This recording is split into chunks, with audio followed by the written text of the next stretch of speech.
होती हैं। और अगर कोई मान्यता समाज के गठबंधन में, संगठन में या लक्ष्यों की प्राप्ति में बाधा बने तो उन मान्यताओं का त्याग कर देना चाहिए। पूज्य स्वामी चिदंबरानंद जी महाराज ने उस समय माइक लेके बात संभाल ली, मेरे हृदय को शांति मिली। और पूज्य साक्षी जी महाराज ने जो कहा, मैं हिंदू समाज से एक ही बात कहना चाहती हूँ, हमारी बहुत गंदी आदत है अपनों में ही दोष देखने की आदत।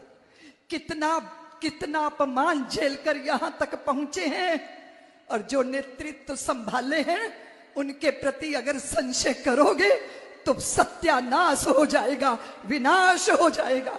इसलिए स्मरण रखिए, अपनों के प्रति रोष मंचों पे नहीं व्यक्त होता, घर में बैठ के होता है।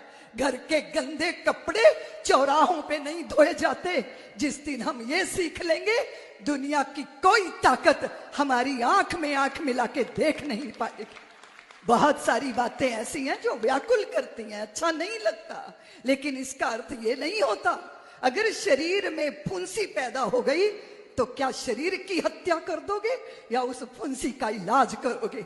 मैं हिंदू समाज से यही निवेदन करती हूं कि आपके सामने एक राक्षस है, उस राक्षस को पहचानो हिंदुओं, और वो है विमर्श, जिसको तुम नैरेटिव बोलते हो। इस देश में नैरेटिव की लड़ाई हो रही है। पाकिस्तान, अफगानिस्तान, बांग्लादेश, विदेशों में, मिडिल ईस्ट में बैठ के भारत के अंदर जातीयगत ऐसा विध्वंस हो जाए कि भाई भाई की गर्दन काटे, उसके षड्यंत्र रच दिए गए हैं। आप उसे परवान मत चढ़ाइए।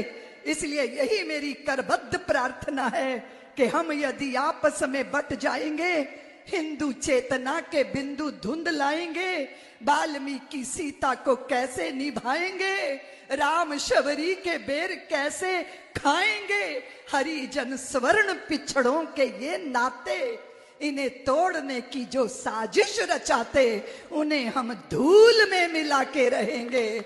हम सद्भाव को जगा के रहेंगे। नेतृत्व जो मिला है बहुत वर्षों के बाद मिला, अपमान झेल झेल के।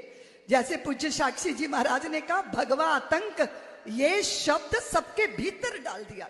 कुछ शब्द हैं जो विमर्श के रूप में आपके अंदर, जैसे सती शब्द, उसको अपमानित करने, देवदासी शब्द।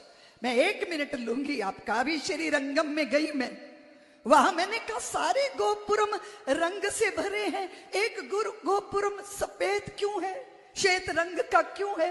तो पता चला भगवान की प्रसन्नता में गायन करने वाली थी, जो गीत गाने वाली थी, जो देवदासी शब्द माँ को अपने प्रभु को कला बताना, नृत्य करके गायन करके दिखाना। वो एक व्यक्ति जो वहां पर आया, वो आया आक्रमणकारी उस मंदिर को तोड़ने के लिए, तो उस देवी ने घंटों तक सेनापति को नृत्य में उलझाए रखा, और फिर वो उसको गोपुरम के ऊपर ले गई, और उस पापी को गोपुरम से ही धक्का देके नीचे गिरा दिया। और फिर जब उनको लगा कि ये सारे पापी मेरे शील को भंग करेंगे, तो उस देवी ने भी उस गोपुरम से कूद कर बलिदान दे दिया। ऐसे बलिदान दे दे